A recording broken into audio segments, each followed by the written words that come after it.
I paid $3,000 to clear up my collections, and my credit score went down. Not up, down, because nobody told me the rules, and I did it wrong. Every single time. If you've got collection accounts sitting on your report right now, do not pay a single dollar. Not yet. Watch this first. Here's what most people do when they find out they owe money to a collector. They panic. They pay. No questions, no negotiation. Just send the money and hope it goes away. That's exactly what I did. And it cost me everything I paid, and gave me almost nothing back. My name is Marcus. 3 years ago, I had a 380 credit score, a drug conviction on my record, and $87,000 in debt. I've since rebuilt to 720 plus, and the collection strategy I'm about to walk you through was one of the most important parts of that rebuild. Here's what happened to me specifically. I had collection accounts everywhere. Medical bills, old credit cards, a phone bill I forgot about. I found out I owed about $3,000 across a few different collectors. And I thought, okay, I'm doing the right thing. I'm going to pay these off. Clean slate. Wrong. I paid them. In full. No questions asked. No negotiation. Just sent the money. And those accounts stayed on my credit report. Every single one. Just changed from unpaid collection to paid collection. Which sounds better. But to a lender, it barely matters. The damage was still there. For years. That $3,000 bought me almost nothing. Today I'm going to give you the exact playbook I wish I had. We're covering debt validation, the statute of limitations, the zombie debt trap, because that one almost destroyed me. And then the pay for delete strategy with the exact letter you can use tonight. Let's get into it. Before you pay anything, before you even think about paying, you need to validate that debt. Here's what that means. Under the Fair Debt Collection Practices Act, the FDCPA, you have the legal right to demand that a debt collector prove the debt is real, that it's actually yours, and that the amount is correct. Why does this matter? Because collections accounts get bought and sold. A collector might be coming after you for a debt that's already been paid, a debt with the wrong amount. Or sometimes, a debt that isn't even yours. I had a collection on my report for a medical bill. Different address, different city. Someone else's debt. It was on my report. That's more common than you think. Here's what you do. Within 30 days of first contact from a collector, send a debt validation letter via certified mail with return receipt. That 30-day window matters. After that, it's harder, but not impossible. The letter is simple. It says, I am writing to request validation of the debt you claim I owe. Pursuant to my rights under the FDCPA, please provide the name and address of the original creditor, the amount of the debt, and how it was calculated, proof that your agency is licensed to collect debt in my state, and a copy of the original signed agreement. Until this debt is validated, please cease all collection activity.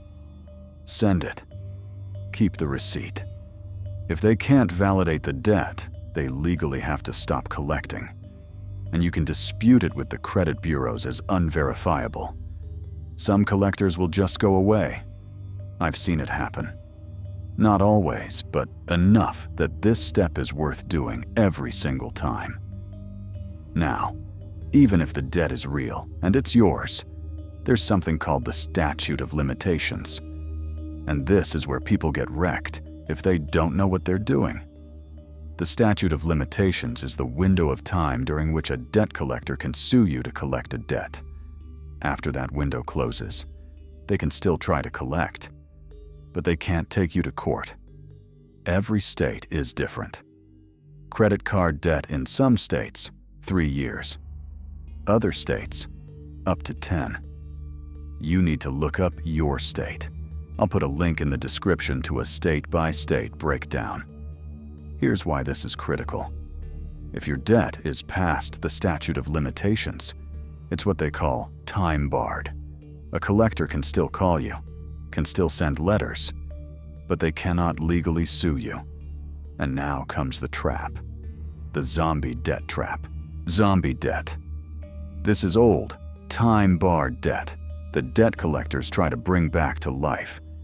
And they use one weapon to do it. They get you to make a payment, even a tiny one, even $5. In some states, making any payment on a time-barred debt resets the statute of limitations clock. The whole thing starts over. Now they can sue you again. They'll call you. They'll sound urgent. They'll offer you a settlement, like, hey, we'll accept 30 cents on the dollar, just pay something today. Sounds like a deal. It's a trap. Do not make a payment. Do not verbally acknowledge the debt on a recorded call as yours. Do not give them your bank account number. First, validate the debt. Check the date of first delinquency. That's on your credit report. Check your state's statute of limitations. Do the math. If it's time-barred, you now have a completely different kind of leverage in negotiations. Or you just wait for it to fall off your report, because collections can only stay on your report for 7 years from the date of first delinquency. Know your timeline. Knowledge is the only thing that protects you here. Okay, so the debt is validated. It's real. It's yours. It's within the statute of limitations. You want to resolve it. Now what? Now you negotiate. Not just the amount. The removal. Pay for delete is exactly what it sounds like. You agree to pay the debt, often for less than the full amount. And in exchange, the collector agrees to completely delete the account from your credit report. Not mark it as paid. Delete it. Like it never existed. That's a fundamentally different outcome. A deletion can swing your score by 20 to 80 points, depending on how much that collection is dragging you down. Here's the truth about collectors. They bought your debt for pennies on the dollar. If you owe $1,000, they might have paid $50 to $100 for it. So when you offer them $300 as a settlement with deletion, they're still making money. Before we get into the next part, if this is helping you, hit subscribe. I post a new step every week. The next video, I came home with nothing. No bank account that would take me. No card. I'll show you exactly the first steps I took. Don't miss that one. Do not do this over the phone. Everything in writing. Here's the exact letter. Dear collection agency name, I am writing regarding the account referenced as account number. I do not acknowledge this debt is valid, nor is this letter an admission of liability. However, I am willing to resolve this matter.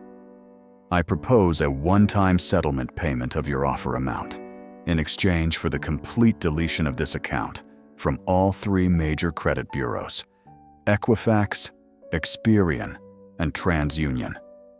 This offer is contingent on your written agreement to delete the account upon receipt of payment. Please respond in writing. I will not make any payment without a signed deletion agreement. Once I receive your written agreement, I will remit payment via money order or cashier's check within the agreed time frame. Sincerely, your name. Send it certified mail. Keep a copy. If they agree, get the signed agreement before you pay. Not after. Before. After you pay, pull your credit report in 30 to 45 days. Verify it's gone. If it's not, send a follow-up letter with a copy of your signed agreement. That's their legal obligation now. Hold them to it. Do collectors always say yes to pay for delete? No. Some will. Some won't. Bigger original creditors are harder. Smaller collectors are often more flexible. But here's the thing. You never know until you ask. And asking costs you nothing. Now, what if you're like I was? What if you already paid? Full amount. No negotiation. and those collections are still sitting on your report, is it over? No. There's a thing called a goodwill deletion letter, and it's exactly what it sounds like. You write to the collector, or sometimes directly to the original creditor, and you appeal to their goodwill to remove a negative mark as an act of courtesy, given that the debt is already paid. You're not disputing an error. You're not threatening them. You're being human. You're explaining your situation, acknowledging the debt, expressing genuine accountability, and asking for a second chance. Your goodwill letter should include a brief explanation of what led to the debt, job loss, health crisis, addiction. Be honest. Be brief. Acknowledgement that the debt was valid and that you've paid it. A specific, polite request for deletion. And your contact information. Keep it under one page. Don't grovel. Don't make excuses. Just be real. Does it always work? Honestly, no. Maybe 1 in 4, 1 in 3 times. But for already paid accounts, it's your best shot. And it costs you a stamp. I sent goodwill letters on 2 accounts after I'd already paid them wrong. 1 got deleted, 1 didn't. But that 1 deletion? That was about a 23-point bump on my score, for a stamp and 20 minutes of writing. Worth it. Let me give you the real numbers from my own journey. When I started seriously working collections, using validation letters, pay for delete negotiations, and goodwill requests, I had 6 collection accounts dragging my score down. Over about 14 months, 4 of them came off completely.